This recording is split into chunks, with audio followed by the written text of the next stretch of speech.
Ponúkam dve varianty riešenia PC v priestoroch múzea.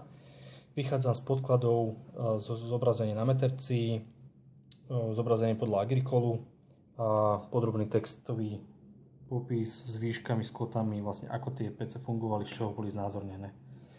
V prvom variante som umiestnil pec do priestoru tak, aby lemovalo sadrokartónovú stenu, ktorá je už vybudovaná.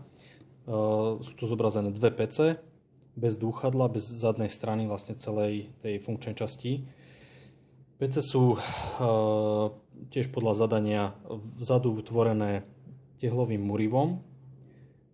Potom sú tam kamenné bočné steny do výšky zhruba 2 metrov a predná časť je vystavaná z spálenej tehly.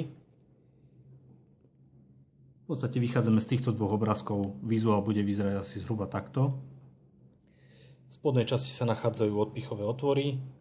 Celá dioráma je posadená na 10 cm pódiu, aby sa tu vytvorila prirodzená bariéra medzi exponátom a návštevníkom, aby vám nechodili blízko k tomu. Tiež aby sme tam mohli zabezpečiť takú autenticitu celého priestoru, celá podlaha by bola tvorená udusanou hlinou, kamenivom. Tam by boli exponáty poukladané ako fúrik, lopata a podobné veci, ktoré boli potrebné pri tej ťažbe alebo pri spracovaní. Celá vrchná časť je prekrytá šindlovou sedlovou strechou, v ktorej sú vytvorené dva otvory. Vždycky otvor je nad pecou, tak aby vlastne cez tie otvory mohlo prejsť ten horúci vzduch a iskry všetko von.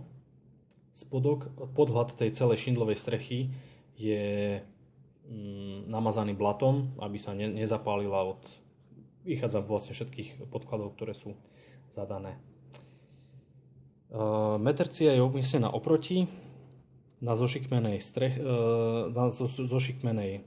stene, tak aby vlastne bránila priehľadu na celú miestnosť.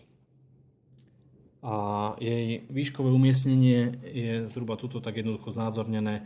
Vychádzam z toho, že výška zhruba človeka v úrovni očí je 150 cm, čiže najzaujímavejšia časť metercie je v tejto časti.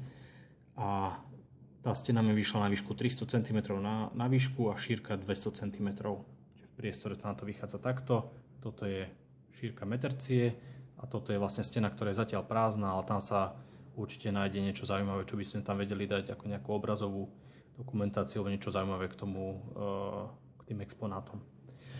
Druhá varianta je taká komplexnejšia. Vychádzal som z toho, že ako to celé fungovalo, ja som to chcel pochopiť a preto mi vlastne vyšlo, že na to, aby tá pec fungovala, tak potrebuje mať aj vzduch, aj pohon, aj tú časť, ktorá vlastne rozdúchava ten celý oheň. Čiže keď máme pec, ktorá sa skladá z dvoch obrázkov, z jednej a z druhej strany, tak som ju dal do jednej celej diorámy, kedy vlastne pec je postavená na pozdĺžne miestnosti. Z jednej strany máme pec, z druhej strany máme dúchadlá, ktoré máte vy vo svojom depozite. Dúchadlo je poháňané kolesom, na ktoré je zhora privedená voda. Čiže vychádzam v podstate z tohto obrázku. Tuto krásne vidno mechanizmus, ako na váčkovom hriadeli sa otáčal hriadel, ktorý zdvíhal zdvíhadlo so záťažou a to pumpovalo dúchadlo. Čiže táto celá schéma by bola tuto tvorená týmto mechanizmom. Bolo by to zaujímavé po tej technickej stránke aj takej exponátnej. Dúchadlo je namierené k stene, za stenou sa nachádza pec. Tá stena je tiež buď tehlová alebo kamenná, vychádzam z podkladov. Bočné steny, tiež z tejto strany ten vizuál vychádza vlastne v kombinácii z týchto dvoch. Niečo tvorené z pálenou tehlou, niečo robené z kameňa. Spodná časť odpichový otvor, rúda, náradie, všetko na 10 cm pódiu. Celý exponát, teda celá dioráma bude priestorovo trošku viacej náročnejšia, sa dostávame zhruba nejakých 2,5 metra, možno 3, skôr tie 2,5 metra. A preto na meterciu nezostalo tak veľa priestoru, umiestnil som ju na stenu. Myslím, že to je celkom zaujímavé riešenie, vynikne veľmi pekne obraz. tiež výškové umiestnenie, tak ako sme sa bavili pri tom prvom návrhu, obraz môžeme posúvať po stene podľa toho, aby to bolo zaujímavé už potom na mieste. Obraz určite zhora pekne nasvietený, tak aby vynikal.